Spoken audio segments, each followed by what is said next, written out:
लेकिन सवाल आज ये है कि क्या विपक्ष अपनी जो मंशा है उसमें कामयाब होगा, विपक्ष अपने मकसद में कामयाब होगा? क्या विपक्ष वक्फ संशोधन बिल जो है उसको रोक पाएगा, उसको पारित होने से रोक पाएगा? आज बड़ा सवाल ये है।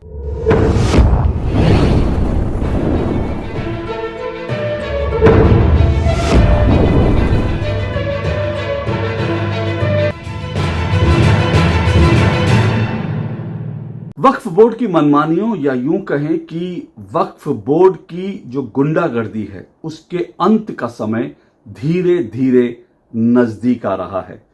वक्फ बोर्ड संशोधन बिल को लेकर जो ज्वाइंट पार्लियामेंट्री कमेटी जेपीसी जो बनी थी, उस जेपीसी की रिपोर्ट गुरुवार को संसद में पेश कर दी गई है। पहले ये रिपोर्ट राज्यसभा में रखी गई और उसके बाद इसे लोकसभा में पेश किया गया।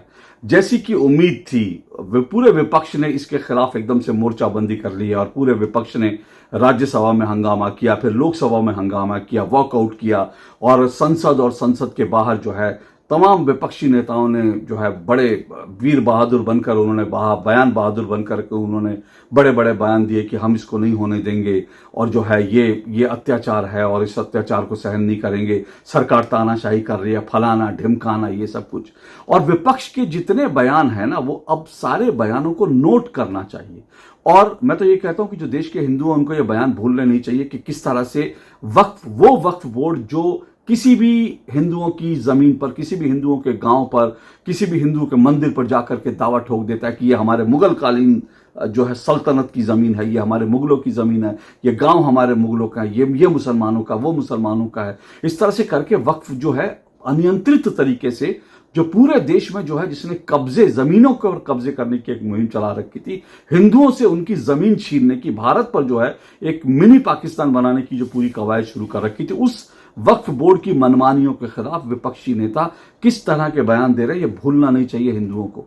और इनको याद रखना चाहिए, जब ईवीएम में बटन दबाने का समय आएगा ना, जब कभी भी आप किसी भी राज्य में हो, तो इन बयानों को एक बार जरूर याद करिएगा और इनका जो आचरण है उसको जरूर याद कीजिएगा कि किस तरह से इन्होंने अपनी पूरी ताकत झोंक दी थी कि किस तरह से जो वक्फ संशोधन विधेयक है उसको जो है रोका जाए, उसको जो है किसी भी हालत में पारित ना होने दिया जाए। लेकिन सवाल आज ये है कि क्या विपक्ष अपनी जो मंशा है उसमें कामयाब होगा, विपक्ष अपने मकसद में कामयाब होगा?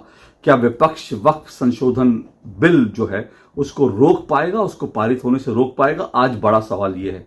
अभी जब संसद में इसको गुरुवार को पेश किया गया तो विपक्ष ने जिस तरह से हंगामा किया, जिस तरह से विपक्ष ने शोर शराबा किया, और उसके पहले जो जेपीसी की बैठकें भी होती थी, उन जेपीसी की मीटिंग्स में भी विपक्ष का जो रवैया है कि ये कल्याण बनर्जी ने कांच तोड़ दिया और लोगों ने बिल्कुल हंगामा काट दिया और ऐसा लगा कि जिससे मारपीट जैसी नौबत आ जाएगी, वो सब जो कुछ था उससे विपक्ष का जो रवैया उसको देख करके लगता है विपक्ष किसी भी सूरत में इसको नहीं चाहता कि ये संशोधन विधेयक जो है पारित हो। यहां तक कि जो असदुद्दीन ओवैसी है उनके तो उनकी सभाओं के कुछ जो बयान है वो वायरल हो रहे हैं। उन वायरल बयानों में तो उन्होंने इस तरह के भड़काऊ बयान दिए जैसे वक्फ संशोधन कानून अगर पारित हो गया तो जो है देश में आग लग जाएगी, ये वो, इस तरह के उन्होंने बहुत भड़काऊ बयान भी दिए। और इसके अलावा सिर्फ उनकी बात क्यों करें, सबकी बात करें। मल्लिकार्जुन खड़गे जो कांग्रेस के राष्ट्रीय अध्यक्ष है, उन्होंने संसद में कहा ये फर्जी जेपीसी रिपोर्ट है, हम इसको नहीं मानेंगे और हम जो है इसको बिल्कुल कतई स्वीकार नहीं करेंगे। इमरान मसूद, वो जो टुकड़े बोटी जो जिन्होंने कहा था प्रधानमंत्री नरेंद्र मोदी की बोटी करने वाले, वो जो कांग्रेस के नेता है इमरान मसूद ने कहा कि ये जो है संविधान पर हमला है, ये जो है वक्फ संशोधन जो विधेयक जो लाया जा रहा है ये मुसलमानों पर हमला है, मुसलमानों से उनकी, असदुद्दीन ओवैसी कह रहा है मुसलमानों से उनकी जमीन छीन ली जाएगी।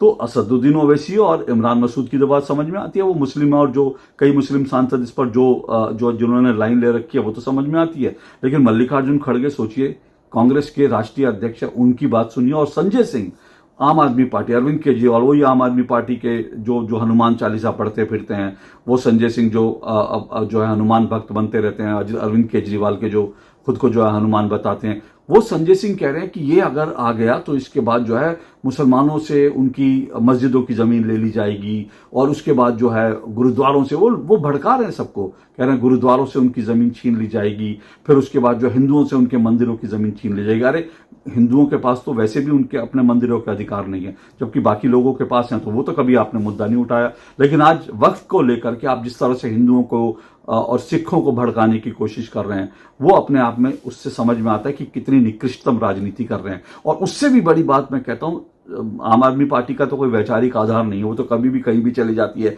कभी मौलानाओं को जो है वेतन देगी और जो है मंदिर के पुजारियों को छोड़ देगी, फिर अचानक से चुनाव आएगा, मंदिरों की याद आ जाएगी, टीका लगा के जो है वो राम भक्त बन जाते हैं ये लोग। तो ये उनका तो, लेकिन शिवसेना, उद्धव ठाकरे, बाला साहब ठाकरे के जो बेटे हैं, उनकी पार्टी के जो सांसद हैं, वो इस तरह के बयान दे रहे हैं कि नहीं, इस पर चर्चा ठीक से नहीं हुई, इस पर जो क्लॉज बाय क्लॉज चर्चा होनी चाहिए थी। अब मतलब उद्धव ठाकरे जो हिंदू हृदय सम्राट बाला साहब ठाकरे के जो बेटे हैं, उनकी पार्टी के सांसद जो है वक्फ के समर्थन में बैटिंग कर रहे हैं, ये देख करके हैरानी होती है। मुझे लगता है उद्धव ठाकरे किस हद तक जो है मुस्लिम परस्ती की राजनीति करेंगे ये मुझे मालूम नहीं, और किस हद तक अपने पिता की जो है नाक कटवाएंगे, अपने पिता की राजनीति की लुटिया डुबाएंगे, कहना मुश्किल है। लेकिन फिर कह रहा हूं, इस सबके बीच सबसे बड़ा सवाल यह कि क्या ये जो विधेयक है सदन में पारित हो पाएगा, क्योंकि विपक्ष ने इसके खिलाफ पूरी गोलबंदी कर ली है, पूरी मोर्चाबंदी कर ली है। तो अब मैं आपको जो मेरा आकलन जो मैं बताने जा रहा हूं वो ये कि ये संशोधन जो है, संशोधन विधेयक बड़ी आसानी के साथ लोकसभा और राज्यसभा दोनों में पारित होगा। क्योंकि ये जो विधेयक है इसको साधारण बहुमत से इसको पारित करना है सरकार को, और सरकार के पास दोनों ही सदनों में साधारण बहुमत है।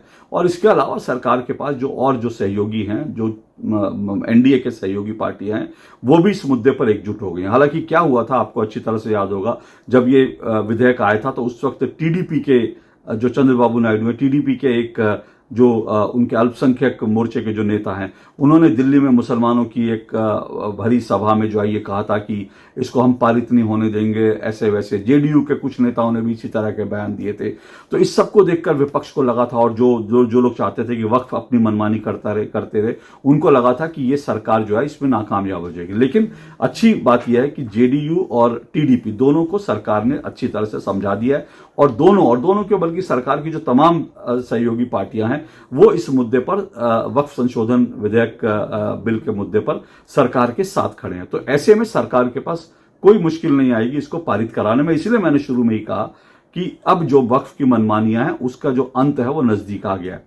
लेकिन मैं आपको ये भी बता दूं, बहुत सारे लोग ये सवाल उठा रहे थे जब इस संशोधन विधेयक को जो है संसद में पेश करने के बाद सरकार ने इसको जो है जेपीसी में भेज दिया था, तब बहुत लोग निराश हुए थे। तब बहुत लोगों ने कहा था कि ये तो ठंडे बस्ते में गया और सरकार जो है बेवकूफ बना रही है। यहां तक कि मोदी के कई समर्थकों ने भी इस तरह की बात की कि सिर्फ महाराष्ट्र चुनाव और इसके पहले जो है बाकी जो चुनाव थे, सिर्फ चुनाव को देख करके ये जुमला उछाला गया था, और सरकार की मंशा नहीं है, सरकार करेगी नहीं, इस तरह की बातें कही गई थी। और सरकार के पास अब तो मतलब अपने दम पर, बीजेपी के पास बहुमत भी नहीं, अकेले दम पर। तो इसलिए लोगों ने ये सब कहा था कि ये जो जेपीसी में गया इसका मतलब अब ये लटक गया, नहीं होगा।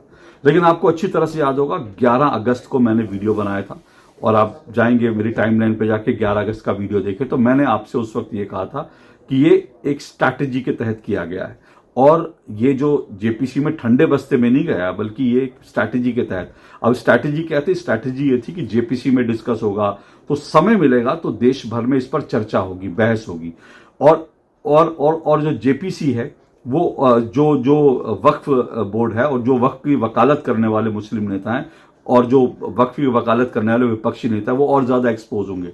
और वही हुआ। पिछले 6-7 महीने में जो है लगातार वक्फ पर जो चर्चाएं होती रही, वक्फ की मनमानियों की जो चर्चाएं होती रही, उस पर टेलीविजन डिबेट होती रही, जो कहानियां आती रही कि इस हिंदू मंदिर पर वक्फ ने दावा ठोक दिया, इस रेलवे स्टेशन पर ठोक दिया, इस यूनिवर्सिटी पर, यूपी यूनिवर्सिटी पर ठोक दिया, स्कूल की जमीन पर ठोक दिया, सरकारी जमीन पर ठोक दिया, संसद पर दावा ठोक दिया, मतलब संसद भवन पर ठोक दिया, इंडिया गेट पर ठोक दिया। ये जो खबरें आ रही थी, मतलब पश्चिम बंगाल में जो है वहां पर मेट्रो स्टेशन पर ठोक दिया दावा, ये सब जो खबरें आ रही थी ना, ये सब जब चीजें सामने आ रही थी तो उससे जो है एक जनमत बनाने में सरकार को मदद मिली, और मोदी सरकार इसमें कामयाब रही कि उसने एक जनमत तैयार कर लिया कि देखो वक्फ जो है वो उसको जितनी ताकत दी गई है उससे वो गलत है और वो मनमानी कर रहा है, इसलिए इस पर अंकुश लगना जरूरी है। और ये विधेयक अंकुश लगाने के लिए, वक्फ को खत्म करने के लिए नहीं है। ये मैसेज अच्छी से चला गया और सरकार उसमें कामयाब रही। तो अपने 11 तारीख के वीडियो मैंने कहा था कि ये एक स्ट्रैटेजी के तहत। और दूसरी बात ये भी समझिए कि नरेंद्र मोदी का जो काम करने का तरीका उसको भी आपको समझना होगा। नरेंद्र मोदी कभी भी जो गरम गरम चीज होती है उसको वो खाने की कोशिश नहीं करते, वो धीरे धीरे ठंडा करके खाते हैं। कोई भी चीज है, कोई भी विषय होता है। जो 370 हटाई गई थी वो जरूर एक झटका था, क्योंकि उस मुद्दे पर अगर सरकार थोड़ा सा भी उसको उसकी भनक लग जाने देती तो उस पर जो है वो पूरी अंतर्राष्ट्रीय ताकतें और पूरी दुनिया और भारत के लोग, भारत में जो भारत विरोधी गैंग के लोग हैं, टुकड़े टुकड़े गैंग के लोग हैं, ये किसी भी हद तक जो है जाकर के भारत में दंगे करते नहीं आने देते। लेकिन दूसरी तरफ आप देखिए राम मंदिर का जो फैसला आया, किस तरह से नरेंद्र मोदी जिस दिन राम मंदिर का फैसला आया उन्होंने उसको बड़े ठंडे ठंडे से उसको जो है उसको निकाल दिया, और लोग कह रहे थे देश में आग लग जाएगी, लेकिन नहीं हुआ। 370 हटने के बाद जो है ये कहा था कि देश में आग लग जाएगी, लेकिन वो भी नरेंद्र मोदी ने बहुत आराम से पोलाइटली और ठंडे ठंडे जो है किसी चीज को भड़कने नहीं दिया। तो उसी तरह से उन्होंने ठंडे ठंडे करके इन चीजों को निपटा दिया। अब वक्फ के मामले में भी बिल्कुल यही स्ट्रैटेजी है, क्योंकि असदुद्दीन ओवैसी, इमरान मसूद जैसे कांग्रेस और ये जो है AIMM और ये तमाम जो RJD जैसी पार्टियां हैं, वो उनके खास करके जो उनके मुस्लिम सांसद हैं, उनका नेतृत्व है, उसकी ये मंशा रही है कि किसी भी तरह से इस मुद्दे पर देश में दंगे हो। जैसे CA पर ये लोग दंगे करने में कामयाब रहे थे, नागरिकता संशोधन कानून पर। लेकिन नरेंद्र मोदी ने स्ट्रैटेजी बनाई थी कि इसको धीरे धीरे आराम से निपटाना है, लेकिन निपटाना है ये उनका संकल्प था। और अब वो जो स्ट्रैटेजी बनाई थी वो स्ट्रैटेजी धीरे धीरे पे कर रही है। हालांकि मल्लिकार्जुन खड़गे ने कहा कि JPC की इस रिपोर्ट को हम नहीं मानेंगे, दोबारा जो है इसको स्टैंडिंग कमेटी में भेजा जाए। ये सब तो विपक्ष कोशिश कर रहा है। विपक्ष को इस बात पे भी एतराज है कि भाई अभी तो जो है JPC बनाई, इतनी जल्दी JPC ने काम कर लिया, क्योंकि JPC की पहले के रिकॉर्ड आप देखेंगे तो JPC की बैठकें जो है वो मतलब साल 2 साल 3 साल 4 कुछ निकलता नहीं था।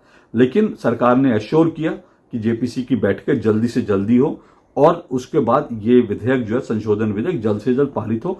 तो नरेंद्र मोदी की स्ट्रैटेजी अगर आप समझेंगे तो बड़ा क्लियर है कि उन्होंने इसको ठंडे ठंडे करके और धीरे धीरे इसको एक्सपोज भी करते रहे वक्फ बोर्ड को, और वक्फ की मनमानियों को इसके जो मुस्लिम परस्त राजनीति है उसको भी एक्सपोज करते रहे, और अब इस मुकाम पर इसको लेकर आ गए कि अब इसका पारित होना तय है। अब फिलहाल क्योंकि संसद 10 तारीख तक है, 10 मार्च तक के लिए संसद जो स्थगित हुई है, जो बजट सेशन होता है उसमें जो एक ब्रेक होता है वो ब्रेक है। 10 के बाद जब ये बजट सेशन का जो दूसरा चरण शुरू होगा तो तय मानिए कि ये जो वक्फ संशोधन विधेयक है ये पारित होगा। सरकार की पूरी तैयारी है और इसको रोकना विपक्ष के बूते की बात नहीं है। नरेंद्र मोदी ने जो भी स्ट्रैटेजी के तहत किया, जो भी स्ट्रैटेजी बना के किया, उसमें वो पूरी तरह से कामयाब होंगे, इस बात के पूरे संकेत हैं। तो इसीलिए मैंने कहा कि वक्फ की मनमानियों और उसकी गुंडागर्दी के जो है अंत जो है उसके अंत का समय आ गया। सिर्फ अंत में एक बात और कहता हूं, ये जो लोग कहते हैं संविधान विरोधी, ये देखकर हैरानी होती है कई बार इनकी बुद्धि पर तरस आता है और किस तरह से भारत के लोगों को बेवकूफ बनाते हैं। क्योंकि बाबा साहब भीमराव अंबेडकर के संविधान में कहीं वक्फ को ताकत नहीं दी गई है कि वक्फ जो है वो अनलिमिटेड ताकत के साथ होगा। भारत के संविधान में कहीं वक्फ बोर्ड का जिक्र नहीं है, ना ही वक्फ बोर्ड को लेकर कोई जो है उनको असीमित ताकत दी गई है। तो इस संविधान में कहां से आ जाता है, इसको ये भी समझिए। लोग इस तरह का जो एक झूठा नैरेटिव बनाने की कोशिश करते हैं। बाबा साहब भीमराव अंबेडकर के संविधान में कहीं वक्फ बोर्ड, और वो भी असीमित ताकत वाला वक्फ बोर्ड नहीं है। वो तो कांग्रेस ने मुस्लिम परस्त की राजनीति में अपने जो है मुसलमानों के तुष्टीकरण के लिए इस तरह से वक्फ को इतनी असीमित ताकत दे दी कि वक्फ बोर्ड ने बाकायदा पहले जो है भारत के अंदर जो है एक मिनी पाकिस्तान ला करके खड़ा कर दिया। लेकिन अब जो है उस पाकिस्तान का जो है जो उसकी जो थ्योरी है, उसकी जो पाकिस्तान की जो सोच है, उसके ऊपर अंतिम प्रहार की तैयारी हो गई है। ये संविधान पे हमला नहीं, बल्कि जो बाबा साहब भीमराव अंबेडकर का संविधान था उसकी भावनाओं के अनुरूप हो रहा है। क्योंकि भारत के संविधान में किसी को भी ये असीमित ताकत नहीं दी गई है कि वो किसी की जमीन पर जाकर के, किसी मंदिर पे जाके, किसी यूनिवर्सिटी पे जाकर के, किसी गांव में जाकर के वो उसको दावा कर दे, कोई कागज होना और सिर्फ कह दे कि हमने यहाँ नमाज पढ़ी थी और इसलिए हमारी जमीन हो गई। लेकिन अब ये सब चीज जो है अब हिंदुस्तान में नहीं चलेगी। आज के लिए इतना ही, इजाजत दीजिए, नमस्कार।